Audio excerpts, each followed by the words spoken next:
Our next speaker for today will be looking at a very practical example of switching from single-use to reusables in healthcare, looking more specifically at food contact materials. And we have Amy from Newcastle. Voila, and the mic is there. Hello, everyone. My name's Amy Johnson, and for the next 10 days or so, I am the Assistant Waste Manager at Newcastle Hospitals. I'm moving on to a new job, still within healthcare and still within the northeast of England, so not going too far. But I'm here today, thank you to Healthcare Without Harm for inviting me, to talk about reusable food contact materials in healthcare. So as an outline of what I'm going to talk about, I'm going to give you a brief introduction to Newcastle Hospitals, then answer what are food contact materials. When my boss saw the agenda and saw what I was doing, he went, "What you doing?" So I thought I should probably put a slide in about that. And then I'm going to go through some of the single-use plastic projects that we have done within food contact materials, kind of covering, I thought I'd use one example from kind of 3 different areas. So patient catering, sort of the restaurant and staff side of things, and then also enteral feeding. So kind of covering those other people that don't go through our usual catering routes. And then just a few recommendations for your projects as well. But throughout there will be sort of some of the learnings that we've had and different elements of the projects that hopefully you can learn something from. So Newcastle Hospitals, we are an NHS trust based in the northeast of England. We serve a population of about 3 million people and see about 2 million patients per year. We in total have about 1,800 beds across 2 main hospital sites, but we also have community sites as well. We were the first NHS trust to declare a climate emergency, possibly the first healthcare organisation in the world. So we've got a bit of history as trying to do the right thing with circular healthcare and generally in sustainability. And we've got our trust strategy, climate emergency strategy, which sets out our goals for sustainability. And the 3 main ones are zero carbon care, clean air, and then zero waste. And you know, we're taking action in these areas, but kind of focusing mostly today on that zero waste element. And I will say that zero waste doesn't mean that there will be no waste. There will always be items that are surplus to our requirements, but what we are trying to get to is a point where the things that we no longer need have some sort of value within the rest of the system, that it can become a resource elsewhere. Still a lot of work to do on that. If anybody's got the answer, please come and see me after this.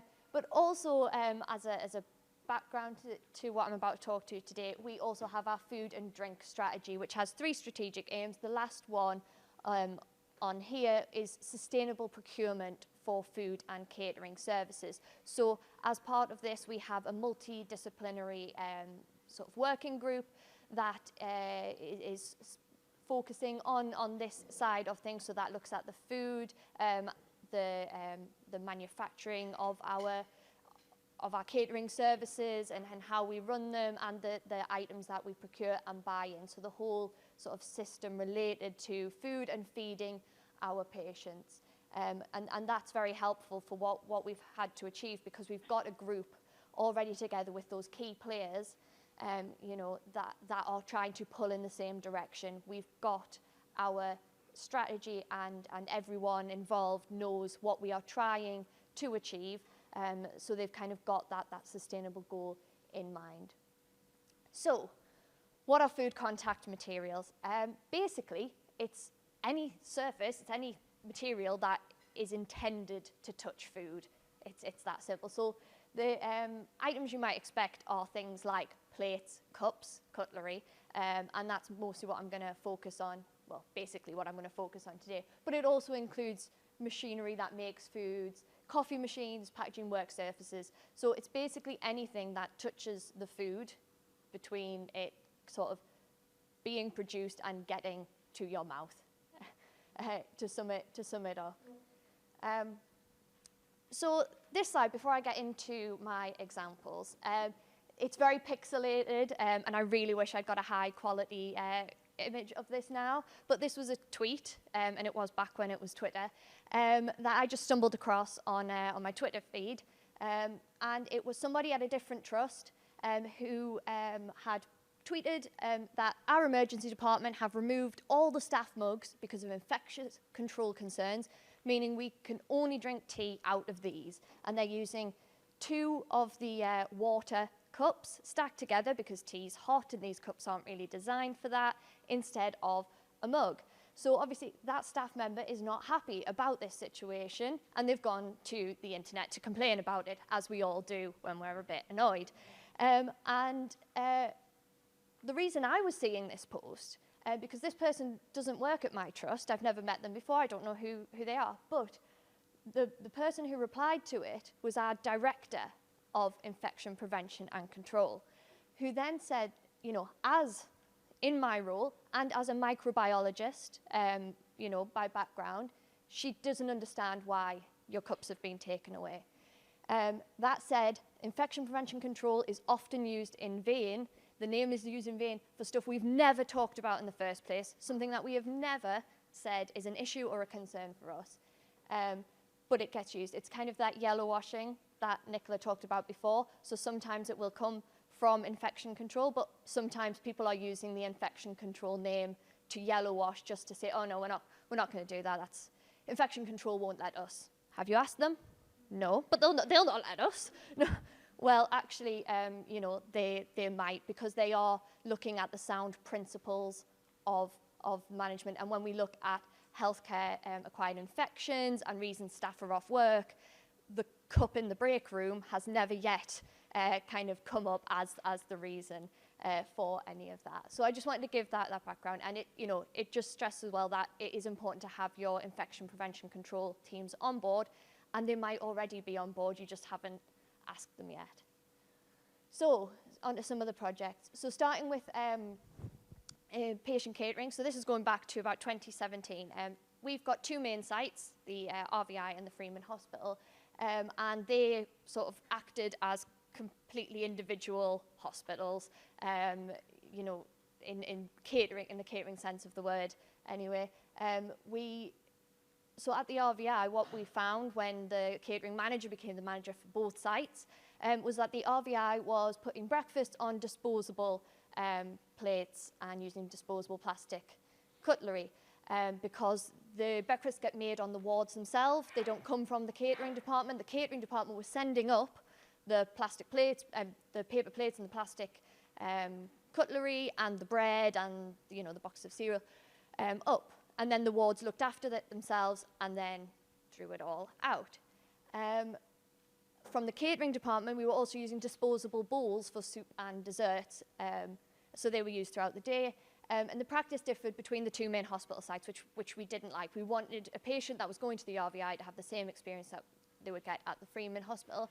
And we were using around 1.9 million plastic consumables per year just on this kind of catering side of things. So this isn't, you know, 1.9 million syringes or, you know, really important clinically necessary hospital consumables. This was just plates and cutlery and bowls. So, and this was costing the catering department about £80,000 a year, which is a lot of money, but for 1.9 million items, it probably isn't high enough, which is one of the problems that we've faced so far in trying to make changes, because these items were just so cheap.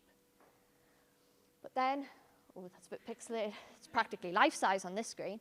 But then we started our project, and wards received reusable, and I've said reusable about 1,000 times. I mean, they received bowls and plates, just straight up. Not you know, they are reusable, but they are just bowls and plates. They are the things you have in your cupboards at home, the things you will use every day. If you go to a restaurant, it's what you get. It is how we eat, typically, as human beings. But we've gone so far into the single-use world that now to talk about a plate and a bowl and a knife and a fork, I have to use the word reusable so that you know what I'm talking about, which is just ridiculous. So we gave them those bowls and those the cutlery, and we said, you have to wash them yourselves.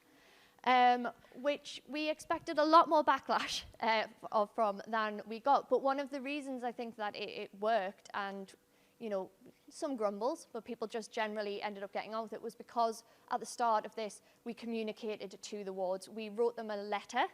It didn't go as an attachment. It kind of was physically handed, you know, through the post to the sisters and the housekeepers, which explained why we were doing this. It put that 1.9 million single-use item number there front and center so that they can read it. And we know that the people that at our hospitals care about plastics. Whenever we put out a survey, what is the sustainability aspect that matters most to you? It is waste and recycling and single-use plastics all of the time, every time we've done it. So seeing that there, they got it. And you know, there were a couple of quibbles at the start, and then once it becomes the way that you just do it on the ward, people just get on with it. And you know, it is hard to argue, as I say, with the thing that you eat off every day, everywhere you go. We also changed the bowls in the catering department, and that did pose an issue, because it wasn't the bowl that was an issue, but it was the lid. Our food is cooked in the kitchen and then goes up on a regen trolley, so it stays hot, basically, until the patient is ready to eat it. And what we found was some of the initial attempts at lids on these bowls for soups and desserts kind of melted, which wasn't great. So we had to work with our supplier to find a way to get this to work, and we did in the end. And the initial outlay for the plates, cutlery, was about £12,000, which sounds like a lot of money, but we cut the 80k consumable, well, there were still some other consumables, but we cut the consumables budget by 80k because we were no longer sending these to the ward. So that is a payback of just 2 months, and I don't think you'll find a financial director who would have an issue with that at all. So some of the lessons learned from this was that there are financial incentives to going to reuse.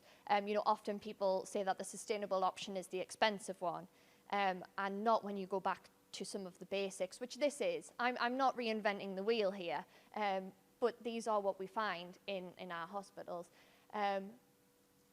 Also engaging staff so they understand the reason behind the switch makes it go a lot smoother. Suppliers will work with you. They want your money.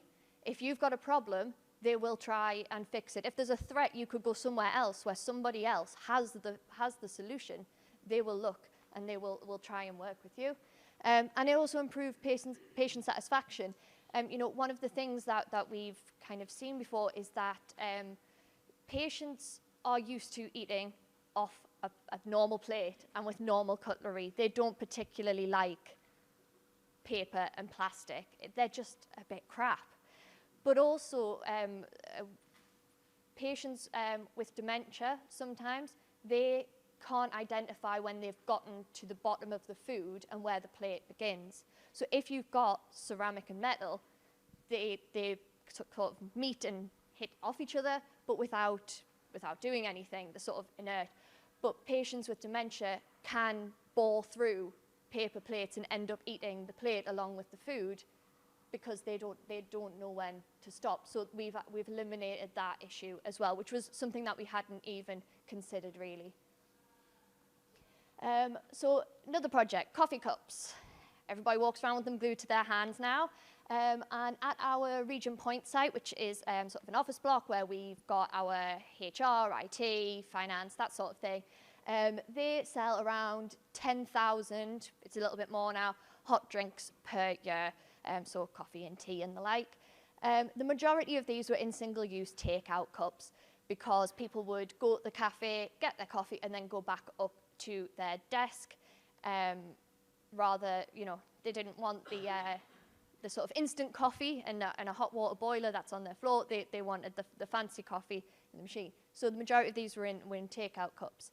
They were also massively contaminating our recycling, because our catering department had moved to biodegradable, compostable. There had been various different labels on them at various times, depending on the supply at the time, to eco cups. So people saw, you know, the lovely green packaging, the leaf on it, the I'm a compostable cup, and thought, oh, brilliant, I'll stick that in the recycling bin. That's good. But what it was actually doing was contaminating our recycling, not just with the cups, but obviously with the inch or so of coffee, tea, liquid, milk that was left in the bottom, coating everything. So then you've got, you know, the lovely plastic bottles and paper from the offices coated in just disgusting liquid, which meant the whole bag then couldn't be recycled. It was also costing the catering department about 75 pence per biodegradable cup set. So this is for the cup, the sleeve, and the lid. So it was significantly adding to the outlay of the catering department. So we removed the cups, but you know, not sneakily and not overnight. We sort of went to IPC following COVID and said, oh, can we do this? And they went, yeah, nothing to do with us. Oh, that's fine. It was the catering manager that had done the risk assessment during COVID that said that they had to go to entirely disposable coffee cups. It was nothing to do with infection prevention control at that time. So, you know, identifying who the concerned party is very important. We used underspend money, so I mean, this doesn't tend to happen. It's certainly not going to happen this year, but at the end of the year, we had a little pot of money left that needed to be spent before the end of the year, so we managed to squeeze in and get the cups, some reusable cups, so that we could offer this, because we've already got the ceramic mugs with, you know, a handle that you can sit in with, but, you know, we need something that people can walk up the stairs with, so it needs to have a lid. So we communicated widely, and I'm going to come on to the communication in a bit, and incentivized uptake to make it as simple as possible for people when they came up, when we first started this. Basically, that was cake. So if you came down to the cafe once we started this, there were no disposable coffee cups. So the options were you sat in with a mug and, you know, had your cup of coffee, or you brought your own reusable. Most people now have them. They give them away like candy at events. Or we do have reusable ones for sale in a restaurant, in the cafe, and it is £4. You get the cup, you get your first cup of coffee in it, and for the first month, you also got a cake, which is £4 well spent, I think. They look very nice. And one of the key bits of the project was that there were no exceptions. In sort of talking to people and getting ready for this project, there was, oh, but what if somebody's not normally based in this building? What about them? No, they have to back up. What if somebody, you know, comes down and they've forgotten it and they're on the 3rd floor and we're on the 1st floor and they'd have to walk all the way back up? No, they need to walk back up, or they can sit in or buy one. Oh, but what if it's the chief executive that comes in? Well, then she can see the wonderful sustainability project we're doing, and she can buy a cup. So no exceptions. That was something that was very clear. And as I said, we communicated widely. We possibly overdid it slightly. We were ready for a fight. Not, you know, we weren't going to start it, but we thought somebody was going to come in and quibble over it. So we had our communication action plan. We thought about who could have an issue, who's going to be awkward, who's going to think they're special and they need to be out of this. And, you know, we made sure they knew it was happening. They knew in advance. The main stakeholders really were the people in that building. So as I said, the IT department, HR, that sort of thing. So we made sure that they couldn't say they didn't know that this was going to happen. We had posters in the restaurant itself. We had them in the elevators. We had them in the break areas. We put them on the back of toilet doors so that, you know, you could not avoid this. You knew it was coming. And we took different approaches. We made sure to tell them why. We told them about the number of single-use plastic items. We told them that they can't be recycled. We explained why they can't be recycled. You know, we addressed all the main concerns. So we answered the frequently asked questions, sent out emails. There was a building user group meeting. And we also included it in our trust-wide communications so that people knew what was going on around the trust. And, you know, we regularly put it in. If you're going for training in this building, remember your reusable cup. And in your communication plan, don't forget about the catering team themselves. So they are the ones that are the front line of this, basically. They are the ones that are going to face, you know, the hordes of angry customers when they've forgotten their cup upstairs. I joke. But, you know, get their buy-in first, listen to their concerns. You know, what are they worried about? What do they think people are going to say? At this building, they have a small group of regular staff that work there, and they know the regulars. There are people that come down at the same time every day and get their cup of coffee. They have the same breakfast every single day, and they have a really great rapport with them. So that really helped us because, you know, on here I've got provide support. On the very first day it launched, I was sat there on one of the tables right by in the restaurant waiting for people to complain, and they didn't. So I think you know, there was the odd grumble of, oh, I forgot my cup. Oh yeah, that's today, isn't it? And then, but when somebody did, I was amazed by how quickly the catering staff had jumped and taken on board what I'd said, and it, you know, it wasn't a, oh yeah, we've got to do this now. You know, they had really understood the principles behind it and were ready to sell that to the people that came down. So, you know, make sure they also get thanks and praise. I'm not doing it on a daily basis. You know, I came up with the idea and, you know, I put the order in for the cups, but it's them that are selling it. It's them that have to face people when they've come down and they've forgotten their cup and it's Monday morning and it's been raining and cold and, you know, the dog got out and I had to go chase it and all that. So yeah, remember to thank the staff. And the result was less waste overall. There is less rubbish going in the bin, you know, less single-use plastics going in the bin, having to be produced. You know, we aren't buying in the cups and then they're not going in the bin. Fantastic. It's improved our recycling. We get less complaints from our contractor because we don't have bags full of coffee. It's reduced the consumables cost, because as I said, we're not buying in the cups anymore. You know, the line, I couldn't do a graph for this because it, you know, it shows how many we've bought and then zero. It's not a very exciting graph.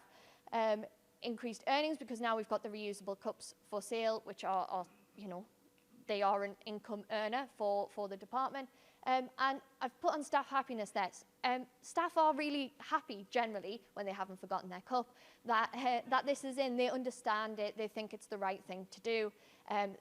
They kind of like that we're helping them to be more sustainable. They feel a bit better about, you know, that daily cup of coffee now. But also what we found, it might be on here, is staff now emails and say, I was at Regent Point and we saw that you do this. Are you going to do it in my hospital? Are you going to do it here? People want this. So that was really great to find. Some of the lessons we've learned here, we assessed various methods. You know, when we were looking at it, companies were coming up with apps and take-back schemes and boxes to collect them and wash them. And, you know, oh, you get the sleeve, the person holds on to the sleeve but hands back the cup, and then if they come with a sleeve, then they can get a free cup the next time. And whenever we looked at these, they just seemed so overly complicated, to be honest. And that's why we went for the simplicity and thought it might not work, but we'll figure that out. But so far, so good. It is just working. We've also engaged Newcastle Hospital's charity. So this is a charity based within our hospital who loves to support staff projects, and also one of their goals for this year is to support sustainability. So we've engaged there. So they are on board now, and we are kind of co-branding the cups and getting the charity involved so that you know, we have that connection, and people, you know, like walking around with the charity's cup now as well. So, and we are hoping to, we are planning to expand it with the charity's support. How am I doing for time? I've got 1 minute. Right, okay, so this will be very, very quick then. So, enteral feeding. So we used to use sterile water to flush through our enteral feeding tubes. So these are for people who can't eat food, you know. And we've changed to tap water instead. We've just eliminated the need for that plastic bottle, for that extra contact, basically. So there was a multidisciplinary discussion, got the people together again that would have an interest in this. It was led by one of our harm-free care nurses, and it was talked through. There were exceptions identified, so I can't remember all of them off the top of my head, but for example, one of them is children under 6 months, and that's NHS guidelines, so we weren't going to mess with that. We trialled it on one ward first, so we started small, and they had a 97% reduction in their sterile water bottles, which again is brilliant. And we started this on an ENT ward, so people having surgery on kind of throat and nose. So, you know, kind of a usual test case for the sort of patient that would be using these. And we made sure to track the infections, the hospital-acquired infections, and there was no change at all. The next step was to update the clinical guidelines and the patient information as well, and communicate this widely as the new trust standard. So basically, this is just practice now across the trust. And the outcomes, you know, improve patient satisfaction. Patients didn't then have to wait for a delivery of sterile water coming up to the ward. So that made them happier. They also didn't once patients got home, and if they still had the tubes, they were having to boil water or receive stocks of sterile water, which just added to the process. It made it more complicated. So this made it easier for them. It made them happier. It reduced the cost for the trust. Tap water is cheaper than buying water that you have to transport across the country. Reduce single-use plastics as well. Again, we didn't have to buy that in anymore. And you know, there's carbon from the transport of water. Water is heavy. If we don't have to move that around, that is brilliant. So just some final points in the 30 seconds that I've overran already. So, you know, what I've talked about here is pretty basic. It's the start. You don't have to come up with a whole new brand, like out there, blue sky thinking kind of idea. There are simple things that people are already doing, and you're already doing in your own life that can come into play here. The biodegradable and compostable options will still cause issues, so if you can go to reuse or reduction rather than these items, that is much better. I put here, involve your sustainability or QI, quality improvement or innovation team. You know, if you are a one-man band or you don't, you know, if your hospital has a sustainability team and you're a professional, they will love for you to get in touch with a project that you want to do in your area. Equally, if you're in the sustainability team, your quality improvement team or innovation team will have connections into the different groups of people. So if you want to make a change in cardiology, I wouldn't dare go up against, you know, a cardiovascular surgeon and tell him how to do their job. So, but they will have an understanding of the correct people, the decision makers within those departments that can make change. Don't assume infection control are against you. As I said, you know, they can be supportive of what you want. You may have heard yellow washing. That isn't actually representative of how they really feel. We've got now a group where our sustainability team and our infection control team get together to try and unpick some of this and you know, promote the Gloves Off campaign and various things. But kind of link this, don't assume staff or patient knowledge. So as I said, we've got a really engaged and brilliant IPC team, but they came to us with a really great idea at one of these sustainability meetings, which was recyclable curtains. We already use reusable curtains that get laundered, but they had been sold the benefits of recyclable curtains and thought recycling, that's the peak of sustainability. So, you know, don't assume knowledge around sustainability. There is greenwashing, there is misinformation, and you know, sometimes it can be confusing. You're hearing different things from different companies and different terms, you know, bioplastics, etc., and you're told they're good. So if you don't have the knowledge on how to interpret that, then that can cause issues. Find out what matters to staff as well. So the Coffee Cup project, for example, we were pushing on an open door. It's what staff actually cared about, so it was really simple. And then we can build on that to make future changes. You can start small, improve the feasibility. If you're scared that you're going to send infections through the roof, try it on one ward. And, you know, I mean, if you really think you are going to send infections through the roof, don't do it. But, you know, if you want to just test the waters a little bit, you can do it that way first. And also promote the cost savings, because, you know, in the triple bottom line, it is there, it is one of them. And it, you know, we are in a global kind of financial crisis at the minute, and there will always be financial directors that have a very big signature that matters in organisations. So thank you very much for listening. Happy to take any questions.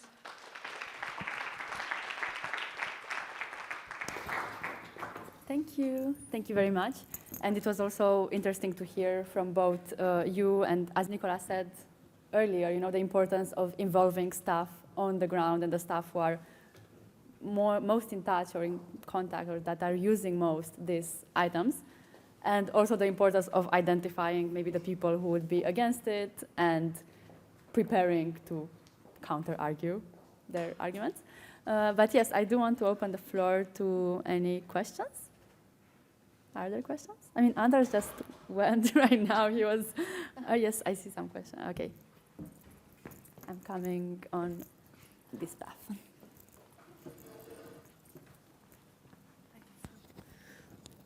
Thank you so much for that. I want to ask you about the sterile water. Yes. Did you have any issues with like the extension sets for like gastrostomies and things like that? Not that I've been made aware of. I can specifically ask the sort of the nurse lead for it and get back to you if that's all right. Because yeah, as I said, I've asked when I've kind of presented at a couple of events where this has been on, and I've always said, you know, is there an update or anything that I need to make sure I include? And that hasn't been brought up as an issue, but I've never known to specifically ask that question. But I can definitely find out. That change is so logical and it makes so much sense. But at the moment in our trust, our baseline is to sterilise even just the extension sets. Right. So that's just really useful to see. Thank you, Amy. No problem. Yes, another question right here. The Add Sustainable NUTH is at which platform? The NUTH, sorry. The- Sorry. Oh, this one. Yeah. That is Twitter. All right. Are there some other questions? I see one on the other side of the If room. they could all be as easy as that one, that would be great.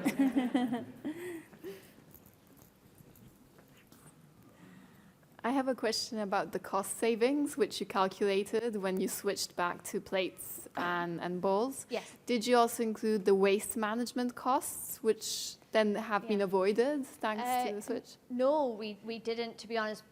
Part of the reason is it was going to be really difficult because the plates and the cutlery go into the bins across our 200 wards. So it's not like there's one plate and cutlery collection point that we could count that from.